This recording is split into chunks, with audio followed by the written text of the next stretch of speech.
थुंग थुंग कंधे पर बोरा लटकाए दिन भर गलियों में भटकता रहता। इधर उधर पड़ी प्लास्टिक की बोतलें और पुरानी चीजें उठाता रहता। फिर शाम को उन्हें बेचकर 2 वक्त की रोटी कमाता। और अभी तो रुको, क्लाइमैक्स अभी बाकी है। थुंग थुंग अपनी बीवी और बच्चे के साथ एक टूटी हुई झोपड़ी में रहता था।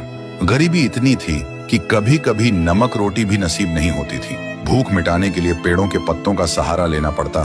फिर भी थुंग थुंग ने कभी चोरी का सहारा नहीं लिया। एक दिन थुंग थुंग थका हारा श्मशान के पास बैठा था। शाम ढल चुकी थी और हवा में जले हुए लकड़ों की बू थी। तभी उसे मिट्टी के नीचे से हल्की सी रोशनी चमकती दिखी। वह धीरे से उठा और मिट्टी खोदने लगा। कुछ ही देर में उसे जमीन के अंदर से एक पुराना सा लोहे का घंटी वाला दिया मिला। जैसे ही उसने उसे उठाया, एक भारी आवाज गूंजी, जो भी इस दिए को जगाएगा उसकी हर इच्छा पूरी होगी, लेकिन बदले में उसकी सबसे प्यारी चीज चली जाएगी।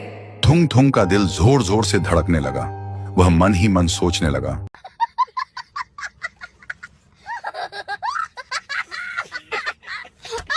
सबसे प्यारी चीज मतलब क्या? वह घर लौटा और बीवी को सब बताया। बीवी ने ध्यान से सुना।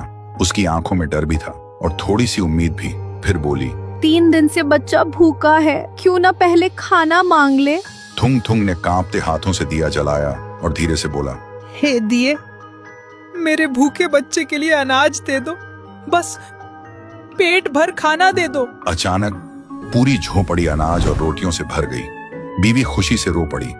लेकिन उसी रात थुंग थुंग ने देखा उसका बच्चा चुपचाप कोने में बैठा है और उसे पहचान नहीं रहा। सुबह तक बेटा उसका नाम भूल चुका था। थुंग थुंग टूट गया।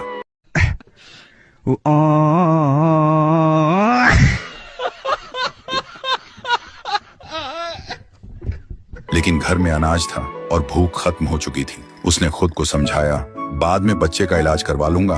फिर उसने सोचा, एक और बार इस्तेमाल कर लेता हूँ। इस बार उसने मांगा, हे दिए, पक्का मकान और दुकान दे दो। पलक झपकते ही टूटी झोपड़ी की जगह एक सुंदर पक्का घर बन गया और बगल में भरी हुई दुकान खड़ी थी। थुंग थुंग खुशी से बीवी के पास दौड़ा, लेकिन उसने देखा उसकी बीवी पत्थर की मूर्ति बन चुकी थी। थुंग थुंग चीखता रहा, रोता रहा और कोने में रखा वह दिया हंसता रहा।